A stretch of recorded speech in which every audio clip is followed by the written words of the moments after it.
जब शरीर की कोई हड्डी टूटती है ना तो एक्सरे में एक सफेद लकीर बिल्कुल साफ दिख जाती है। डॉक्टर बस उस लकीर पे उंगली रखता है और बता देता है कि घाव यहाँ पर है। लेकिन जरा सोचिए, जब कोई देश टूटता है, जब 5000 साल पुरानी सभ्यताएं बंटती हैं, तो उसका एक्सरे कैसे निकाला जाए? मतलब उस टूटन को कैसे मापा जाए? हाँ, ये एक बहुत ही धुंधली दुनिया है जहाँ इतिहास के घाव दिखते तो हैं, पर उन्हें किसी एक वैज्ञानिक लकीर में मापना ना लगभग नामुमकिन सा लगता है, क्योंकि ये घाव सिर्फ जमीन पर नहीं होते बल्कि लोगों की मानसिकता पर होते हैं। बिल्कुल, और इसी अदृश्य घाव को मापने की एक बहुत ही साहसिक कोशिश की थी हिंदी साहित्य के दिग्गज लेखक कमलेश्वर ने, उनके मशहूर और कल्ट क्लासिक उपन्यास कितने पाकिस्तान के जरिए। तो आज की इस गहन चर्चा में ना हमने कई एकेडमिक शोध पत्रों, विकिपीडिया के पन्नों, समीक्षाओं और विश्लेषणात्मक लेखों का एक पूरा ढेर खंगाला है, ताकि हम इस मास्टरपीस को पूरी तरह से डिकोड कर सकें। और इस रचना की सबसे बड़ी खासियत यही है कि ये सिर्फ 1947 के भारत-पाकिस्तान विभाजन की बात नहीं करती। मतलब ये उपन्यास समय और भूगोल की सीमाओं को पूरी तरह तोड़कर पूरे 5000 वर्षों के इतिहास को और विश्व स्तर पर हुए हर बड़े विभाजन को एक ही फ्रेम में समेटने की कोशिश करता है। सही कहा। और जो भी लोग, मतलब जो भी श्रोता इतिहास, साहित्य या समाज के इस बदलते स्वरूप को गहराई से समझना चाहते हैं ना, उनके लिए आज की ये चर्चा बिना किसी भारी भरकम सूचना के बोझ के एक बिल्कुल नया नजरिया पेश करेगी। तो मुझे एक बात बताइए, विभाजन पर तो बहुत से लेखकों ने लिखा है ना? फिर कमलेश्वर के लिखने में ऐसा क्या था जिसने उस दौर में इतना तहलका मचा दिया? देखिए, मुझे लगता है कि इसका जवाब उनके उस अनोखे जीवन अनुभव में छिपा है, जो उन्होंने उत्तर प्रदेश की छोटी छोटी गलियों से लेकर मुंबई की चकाचौंध वाली फिल्मी दुनिया के बीच जिया था। मतलब उनके बचपन से ही ना इस कहानी की जड़ें जुड़नी शुरू हो जाती हैं। अच्छा, वो कैसे? कमलेश्वर का जन्म 1932 में उत्तर प्रदेश के मैनपुरी में हुआ था, और हमारे स्रोतों में एक बहुत ही रोचक जानकारी मिलती है कि बचपन में वे क्रांतिकारियों के गुप्त पत्र एक जगह से दूसरी जगह पहुंचाने का काम करते थे। एक मिनट, सच में? मतलब एक बच्चे के तौर पर? हाँ, बिल्कुल। अब आप खुद सोचिए, एक बच्चा जो आज़ादी की लड़ाई और उस उथल पुथल के इतने करीब रहा हो, उसका दुनिया को देखने का नजरिया कितना अलग होगा। और फिर जब 1947 का विभाजन हुआ ना, तब वे मुश्किल से 14 या 15 साल के किशोर रहे होंगे। उम्र का वो पड़ाव जब इंसान की समझ आकार ले रही होती है। उस वक्त अपने ही आसपास इतना बड़ा विस्थापन, खून खराबा और मारकाट देखना। बिल्कुल, ये अनुभव किसी भी संवेदनशील इंसान के अंदर हमेशा के लिए दर्ज हो जाता है, और यही गहरा असर हमें उनके नई कहानी आंदोलन में भी नजर आता है। हाँ, नई कहानी आंदोलन, ये हिंदी साहित्य का एक बहुत बड़ा मोड़ था ना? जी, 1950 के दशक में उन्होंने मोहन राकेश, राजेंद्र यादव और भी भीष्म साहनी जैसे लेखकों के साथ मिलकर ये तय किया कि साहित्य को अब पुरानी और आदर्शवादी परिपाटियों से बाहर आना ही होगा। उन्होंने आज़ादी के बाद के कड़वे यथार्थ, शहरीकरण और उस अकेलेपन को अपनी कहानियों का हिस्सा बनाया। और शायद इसीलिए उनकी कहानियों में वो असल जिंदगी वाली बात नजर आती है। मैंने पढ़ा था कि इलाहाबाद विश्वविद्यालय से एमए करने के बाद उन्होंने पत्रकारिता में भी काफी नाम कमाया, जैसे सारिका और दैनिक जागरण जैसी पत्रिकाओं का संपादन किया। हाँ, पत्रकारिता में तो उनका काम शानदार था ही, लेकिन उनके करियर का जो सबसे दिलचस्प और बड़ा मोड़ था, वो 1970 के दशक में आया, जब वो बंबई चले गए। बंबई मतलब सीधे साहित्य से माया नगरी। बिल्कुल, और वहां उन्होंने आंधी, मौसम और द बर्निंग ट्रेन जैसी 75 से अधिक व्यावसायिक फिल्मों की पटकथा और संवाद लिखे। पति पत्नी और वो जैसी फिल्म के लिए तो उन्हें फिल्म फेयर अवार्ड भी मिला था। और सिर्फ सिनेमा ही नहीं, 1980 के दशक में दूरदर्शन के अतिरिक्त महानिदेशक के तौर पर उन्होंने मात्र 2 साल में पूरे देश को टीवी नेटवर्क से जोड़ दिया। अरे वाह! लेकिन अब यहाँ एक बड़ा सवाल उठता है। मतलब एक तरफ गंभीर अकादमिक साहित्य और दूसरी तरफ द बर्निंग ट्रेन जैसी विशुद्ध मसाला फिल्में। देखने में तो ये दोनों बिल्कुल अलग दुनिया लगती हैं। हाँ, सतही तौर पर देखने में ये एक बहुत बड़ा विरोधाभास लग सकता है। पर मुझे ऐसा लगता है कि इसी बॉलीवुड और टीवी के अनुभव ने ना कितने पाकिस्तान जैसे महाकाव्यात्मक उपन्यास की नींव रखी थी। मतलब जब आप मुख्य धारा के सिनेमा के लिए लिखते हैं तो आपको अपनी बात देश के हर आम इंसान तक पहुंचानी होती है। बिल्कुल सही पॉइंट है ये। कमलेश्वर ने फिल्मों के लिए संवाद लिखकर ये महारत हासिल कर ली थी कि इतिहास और दर्शन जैसी भारी भरकम बातों को भी आम आदमी की भाषा में कैसे पिरोया जाए। उनका करियर एक मजबूत पुल की तरह है जिसने गंभीर साहित्य और पॉप कल्चर के बीच की खाई को हमेशा के लिए पाट दिया। हाँ, और कितने पाकिस्तान में जो 5000 साल का जटिल इतिहास है, उसे एक आम पाठक भी शायद इसीलिए पचा पाता है क्योंकि कमलेश्वर के कहानी कहने का तरीका बेहद विजुअल और सिनेमाई है। वो शब्दों से बाकायदा दृश्य रचते हैं। और यही कारण है कि जब उन्होंने विभाजन जैसे दर्दनाक विषय पर कलम उठाई ना, तो उन्होंने कहानी कहने का एक ऐसा अप्रत्याशित तरीका चुना जिसने पूरे साहित्य जगत को चौंका कर रख दिया। इस उपन्यास को लिखने की शुरुआत उन्होंने मई 1990 में की थी और लगभग 10 साल के लंबे मंथन के बाद साल 2000 में ये छपकर आया और फिर 2003 में इसे साहित्य अकादमी पुरस्कार भी मिला। लेकिन जो लोग पहली बार इस किताब के बारे में सुन रहे हैं, उनके लिए तो इसका शीर्षक ही सबसे बड़ी पहेली होता है, कितने पाकिस्तान। कोई भी यही सोचेगा कि शायद ये किसी राजनीतिक बंटवारे का कोई हिसाब किताब है। हाँ, जबकि स्रोत इसे बहुत स्पष्ट रूप से विश्लेषित करते हैं कि यहाँ पाकिस्तान किसी एक भौगोलिक सीमा या मुल्क का नाम नहीं है। ये दरअसल एक रूपक है, मतलब एक मेटाफर है। एक मेटाफर किस चीज का? ये नफरत, अलगाववाद, धार्मिक कट्टरवाद और इंसानियत को बांटने वाली उस मानसिकता का प्रतीक है जो दुनिया के किसी भी कोने में पैदा हो सकती है। लेखक का मूल सवाल ये है कि इंसानियत को बांटने वाली ये खूनी लकीरें हम इतिहास में और कितनी बार खींचेंगे? क्या हम हर बार एक नया पाकिस्तान बनाते रहेंगे? अच्छा, तो मतलब पाकिस्तान यहाँ एक मानसिक अवस्था है, एक बंटवारे की सोच है।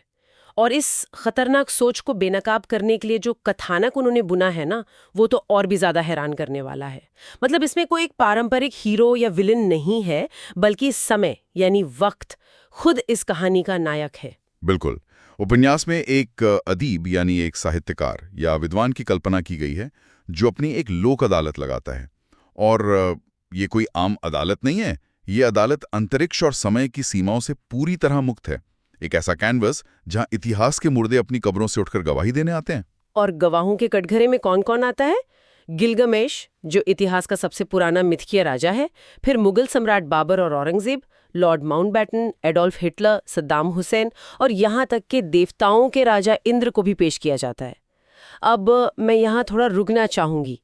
एक ही कमरे में माउंटबैटन, हिटलर और गिलगमेश का आमना सामना, ये एक नए पाठक के लिए बहुत केओस, मतलब बहुत भ्रम पैदा करने वाला नहीं है? हाँ, पहली नजर में ये बहुत उलझावा लग सकता है। स्रोतों में इस शैली को समझाने के लिए मैजिक रियलिज्म यानी जादुई यथार्थवाद और ब्रेक्टियन ड्रामा जैसे भारी भरकम शब्दों का इस्तेमाल किया गया है। इनका असल में मतलब क्या है और कमलेश्वर ने इतनी जटिल शैली चुनी ही क्यों? देखिए, इन शब्दों को अगर हम सरल भाषा में समझे ना, तो मैजिक रियलिज्म का मतलब है यथार्थ, यानी असल जिंदगी की कठोर सच्चाई के बीच कुछ ऐसा अवास्तविक या जादुई तत्व डाल देना जिसे पाठक सच मान ले। जैसे समय की यात्रा करके हिटलर का आज की अदालत में आकर खड़ा हो जाना। बिल्कुल। और ब्रेक्टियन ड्रामा रंगमंच की एक ऐसी शैली है जहां दर्शक को कहानी के जज्बातों में पूरी तरह खोने नहीं दिया जाता। मतलब उसे बार बार झकझोर कर याद दिलाया जाता है कि भाई देखो, ये एक नाटक है और तुम्हें इसके पीछे की राजनीति पर सोचना है। ओहो, यानी लेखक नहीं चाहता कि पाठक बस एक दुख भरी कहानी पढ़कर आराम से सो जाए। वो चाहता है कि पाठक असहज हो, सवाल पूछे। सटीक पकड़ा आपने। जब माउंटबैटन या हिटलर उस अदीब की अदालत में आते हैं ना, तो ये कोई सामान्य ऐतिहासिक बातचीत नहीं होती। वहां आम लोग उनसे सीधे और तीखे सवाल पूछते हैं। माउंटबैटन से जिरा की जाती है कि तुम्हारे कागजों पर जल्दबाजी में खींची गई उस लकीर से जो लाखों लोग रातों रात बेगार हुए, उस खून का जिम्मेदार आखिर कौन है? ये तो बहुत ही पावरफुल है। हाँ, ये मैजिक रियलिज्म कमलेश्वर को ये छूट देता है कि वो 5000 सालों के इतिहास के पन्नों को एक साथ रखकर ये दिखा सकें कि हर सदी में, चाहे वो औरंगजेब का दौर हो या हिटलर का, सत्ता के नशे में चूर शासकों ने इंसानियत का बंटवारा ही किया है। इतिहास के इन स्वयंभू विजेताओं से उनके असली इरादों पर जिरह करना वाकई एक बेहद शक्तिशाली विचार है। और इस उपन्यास की वैचारिक गहराई को और बेहतर ढंग से समझने के लिए ना, हमारे स्रोतों में इसकी तुलना एक और कालजयी रचना से की गई है, भीष्म साहनी के तमस से। और मैं कहूँगा कि ये तुलना उपन्यास की असली आत्मा को समझने के लिए बहुत ज़्यादा ज़रूरी है। देखिए, तमस और कितने पाकिस्तान दोनों का मुख्य केंद्र बिंदु विभाजन ही है, लेकिन दोनों के देखने के चश्मे बिल्कुल अलग हैं। वो कैसे? भीषम साहनी ने जब तमस लिखा था तो उन्होंने 1947 के विभाजन को एक वयस्क व्यक्ति और एक शरणार्थी की नज़र से करीब से देखा था। इसलिए तमस उन घटनाओं का बहुत ही ज़मीनी और यथार्थवादी चित्रण है जिसे हम रियलिस्ट मॉडर्निस्ट तरीका कहते हैं। वहाँ सब कुछ वैसा ही दिखाया गया है जैसा ज़मीन पर घट रहा था, गलियों का खून, जलते हुए घर। जबकि कमलेश्वर का उपन्यास उत्तराधुनिक यानी पोस्ट मॉडर्न है। अगर इसे आसान शब्दों में कहें तो ये किसी एक सीधी लकीर या एक समयकाल पर नहीं चलता है। ये इतिहास के अलग अलग हिस्सों और घटनाओं को एक साथ चिपकाकर एक नया अर्थ निकालता है, जिसे हम एक तरह का वैचारिक कोलाज कह सकते हैं। बिल्कुल सही। और इसी पोस्ट मॉडर्न नजरिए की वजह से ना कितने पाकिस्तान का दायरा केवल 1947 या सिर्फ भारत पाकिस्तान की सीमा तक सीमित नहीं रहता। कमलेश्वर 1990 के दशक में दुनिया भर में हो रही उथल-पुथल को भी इसमें शामिल कर लेते हैं। जैसे वो बोस्निया और सोमालिया वाली घटनाएं। हाँ, बोस्निया और सोमालिया में हुए अमानवीय नरसंहार, सोवियत संघ का विघटन और यहाँ तक कि 99 के कारगिल युद्ध जैसे समकालीन विभाजनों को भी वे इस महाकथा से जोड़ देते हैं। वे ये साबित करते हैं कि दर्द की भाषा पूरी दुनिया में एक जैसी ही है। मतलब अगर देखा जाए तो तमस एक मैग्नीफाइंग ग्लास की तरह है जो 1947 की एक विशिष्ट आग और उसके दर्द पर बहुत करीब से फोकस करता है, और दूसरी तरफ कितने पाकिस्तान एक सैटेलाइट व्यू है जो हमें पूरी दुनिया और 5000 साल के इतिहास में लगी विभाजनों की आग को एक साथ ऊपर से दिखाता है। हाँ, ये सैटेलाइट व्यू वाली एनालॉजी बहुत सटीक है। और इस सैटेलाइट व्यू में जो सबसे डरावनी बात नजर आती है ना, वो ये है कि राजनीति घटनाक्रम चाहे जो भी हो, उसका सबसे खौफनाक असर समाज पर और विशेषकर महिलाओं के शरीर पर पड़ता है। ये एक बहुत ही कड़वी सच्चाई है। बिल्कुल। उपन्यास बहुत स्पष्ट रूप से ये भयानक सच बताता है कि कैसे विभाजनों के दौरान महिलाओं के शरीरों को दुश्मन समुदायों द्वारा कब्जा करने वाले क्षेत्र या कहें टेरिटरी के रूप में देखा गया। उनके शरीर पर हिंसा करके दरअसल दूसरे समुदाय के सम्मान को तोड़ने की कोशिश की गई। और स्रोतों को पढ़ते हुए एक बात बहुत साफ नजर आती है। इस किताब में बाबरी मस्जिद विध्वंस और मुस्लिम लीग जैसे बेहद संवेदनशील राजनीतिक प्रसंगों का भी जिक्र किया गया है। लेकिन यहाँ ये स्पष्ट करना बहुत जरूरी है कि कमलेश्वर किसी राजनीतिक दल या विशेष विचारधारा का पक्ष नहीं ले रहे हैं, बल्कि वो एक लेखक की तटस्थ दृष्टि से ये डिकोड कर रहे हैं कि कैसे राजनीति नफरत को एक औजार की तरह इस्तेमाल करती है। हाँ, और हमारा भी यहाँ उद्देश्य यही है कि हम श्रोत्रों में दी गई बातों को निष्पक्ष तरीके से सामने रखें। कमलेश्वर का उद्देश्य किसी एक पक्ष को सही या गलत ठहराना नहीं था, बल्कि सत्ता की उस पूरी मशीनरी को बेनकाब करना था जो धर्म के नाम पर डर का व्यापार करती है। बिल्कुल। राजनीति के इस खेल में व्यक्तिगत आघात कितने गहरे होते हैं, इसे उपन्यास में अदीब और सलमा या फिर विद्या की प्रेम कहानी के माध्यम से बहुत ही मार्मिक ढंग से उकेरा गया है। ऐतिहासिक घटनाओं के इतने बड़े शोर में आम आदमी की सिसकियां कैसे दब जाती हैं, ये इन कहानियों से साफ पता चलता है। और एक और संदर्भ जो सीधे दिल पर चोट करता है वो है राही मासूम रजा के मशहूर उपन्यास आधा गांव का जिक्र। हाँ, आधा गांव का वो संदर्भ वाकई बहुत झकझोरने वाला है। उसमें ये मासूम लेकिन बहुत तीखा सवाल उठाया गया है कि अगर देश का विभाजन हो भी जाए, अगर नक्शे पर लकीर खींच भी जाए, तो कोई इंसान अपना खेत, अपना घर, अपनी मिट्टी और अपने पुरखों की कब्रें कंधे पर उठाकर किसी दूसरे मुल्क कैसे ले जा सकता? बिल्कुल, घर सिर्फ ईंट पत्थर का मकान तो नहीं होता ना। सही कहा। ये एक ऐसा सवाल है जिसका जवाब ना तो माउंट बैटन के पास था और ना ही किसी राजनेता के पास। अब इतने सारे दर्दनाक ऐतिहासिक आघातों, खून खराबे और नफरत के इन पन्नों को पलटने के बाद ये चिंता होना बहुत स्वाभाविक है कि क्या ये उपन्यास हमें सिर्फ निराशा के एक अंधेरे कुएं में धकेल देता है। दिलचस्प बात यह है कि इस चारों तरफ फैली नफरत के बीच उम्मीद की सबसे बड़ी किरण खुद इस उपन्यास की भाषा है। कमलेश्वर ने जिस भाषा का प्रयोग किया है ना, वो साजी तहजीब की जीती जागती मिसाल है। इसमें आपको हिंदी, उर्दू, अरबी और फारसी के शब्दों का एक बहुत ही खूबसूरत और स्वाभाविक मिश्रण मिलेगा। और ये भाषा का चुनाव कोई इत्तेफाक नहीं है। ये अपने आप में उन ताकतों के खिलाफ एक बड़ा विद्रोह है जो जबानों को भी मजहब के तराजू पर तौलने की कोशिश करती हैं। मतलब जो कहती हैं कि हिंदी एक धर्म की भाषा है और उर्दू दूसरे की।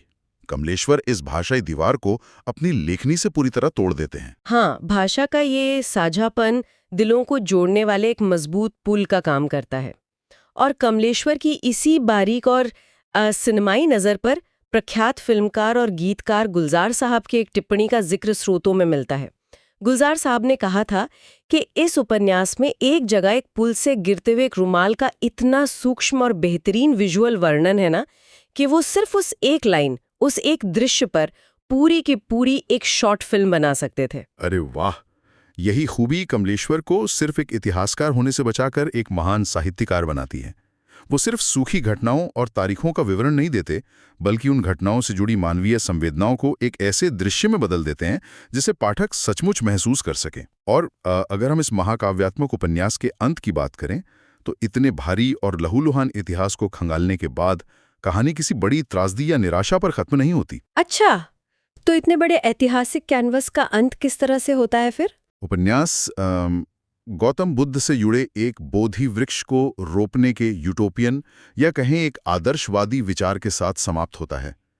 बोधि वृक्ष ज्ञान, शांति, करुणा और मानवता के पुनरुद्धार का प्रतीक है। यानी 5000 साल का नफरत भरा अतीत खंगालने के बाद लेखक अंततः भविष्य के लिए शांति का एक बीज बोना चाहता है। एक मिनट, मैं यहाँ थोड़ा असहमत हूँ। मेरा मतलब है 5000 साल का इतिहास जहाँ खून खराबा है, नरसंहार है, इतने सारे विस्थापन, नफरत और चीख पुकार है, और उसके बाद अंत में सिर्फ एक बोधि वृक्ष लगाना, क्या ये थोड़ा फिल्मी या थोड़ा अवास्तविक लगता है? हाँ, मतलब too good to be true नहीं लगता। इतने गहरे ऐतिहासिक घाव क्या महज एक प्रतीकात्मक पेड़ लगाने से भर जाएंगे? ऐसा लगता है जैसे किसी बहुत भयानक बीमारी का इलाज एक बैंडेड से करने की कोशिश की जा रही हो। ये बहुत ही वाजिब और तार्किक सवाल है। और आपको बता दूं कि साहित्य के कई आलोचकों ने भी इस बात को प्रमुखता से उठाया है। लेकिन इसे इस नज़रिए से देखें कि साहित्य का काम सीधे तौर पर ज़मीन पर जाकर घाव भरना या कोई राजनीतिक संधि करवाना नहीं होता। साहित्य हमें बस वो आईना दिखाता है जिसमें हम अपनी सामूहिक ऐतिहासिक गलतियों को देख सकें। मतलब वो एक रास्ता दिखाता है। बिल्कुल। वो बोधि वृक्ष कोई जादुई छड़ी नहीं है जो रातों रात दुनिया की सारी नफरत मिटा देगा। वो दरअसल इस बात का प्रतीक है कि अगर हम अपनी आने वाली पीढ़ियों को वही नफरत विरासत में नहीं देना चाहते जो हमने झेली है, तो हमें आज से ही शांति के बीज बोने होंगे। ये एक वैचारिक विकल्प है जो लेखक समाज के सामने रख रहा है। ये बात वाकई काफी गहराई तक सोचने पे मजबूर करती है। इस पूरी चर्चा को समेटते हुए ना, स्रोतों से निकला एक विचार मेरे दिमाग में अभी भी गूंज रहा है। उपन्यास में अदीब जब अदालत में माउंटबैटन के सामने खड़ा होता है, तो उसकी आंखों में आंखें डालकर कहता है कि वास्तविक इतिहास वो नहीं है जो साम्राज्यवादी ताकतों, राजाओं या जीतने वालों ने अपनी सुविधा के लिए कागजों पर लिखा है। बिल्कुल सही। असली इतिहास तो उन लोगों के दिलों और दिमागों पर उकेरा गया है जिन्होंने उस क्रूर इतिहास को असल में भोगा है। उन अनगिनत आम इंसानों के दर्द में, जिन्हें इतिहास की मोटी मोटी किताबों में महज एक आंकड़ा या फुटनोट बनाकर छोड़ दिया जाता है। कमलेश्वर उसी आम आदमी के दर्द को इस उपन्यास के जरिए मुख्य पन्नों पर लेकर आते हैं। और यहीं पर इस गहन चर्चा को विराम देते हुए मैं श्रोताओं के लिए एक विचारणीय प्रश्न छोड़ना चाहूंगी। जरा सोचिए, आज हम जो भी इतिहास की किताबें पढ़ते हैं, क्या वो सिर्फ शासकों, सत्ताधारियों और विजेताओं के ही अपने संस्करण हैं? क्या आम आदमी के अनकहे दर्द, उसके विस्थापन और उसकी अनसुनी कहानियों का वास्तविक इतिहास आज भी किन्हीं पन्नों में छुपकर अपनी बारी का इंतजार कर रहा है? हाँ, शायद उन अनकही कहानियों को खोजना, उन्हें सुनना और उन पर सवाल उठाना ही हमारी असली जिम्मेदारी है, ताकि भविष्य में कोई नया पाकिस्तान, कोई नया बंटवारा कभी ना बने। बिल्कुल। और इसी गहरे सवाल के साथ हम आज की इस गहन चर्चा को यहीं समाप्त करते हैं। हमारी कोशिश थी कि कमलेश्वर के इस विशाल और जटिल कैनवास को हम डिकोड कर सकें, और मुझे लगता है कि इस चर्चा ने सोचने के कई नए और अनछुए दरवाजे खोले हैं। इसी तरह नई जानकारियां खोजते रहिए, नई किताबें पढ़ते रहिए, और सबसे अहम, अपने आसपास के इतिहास से अपने हिस्से के सवाल जरूर पूछते रहिए।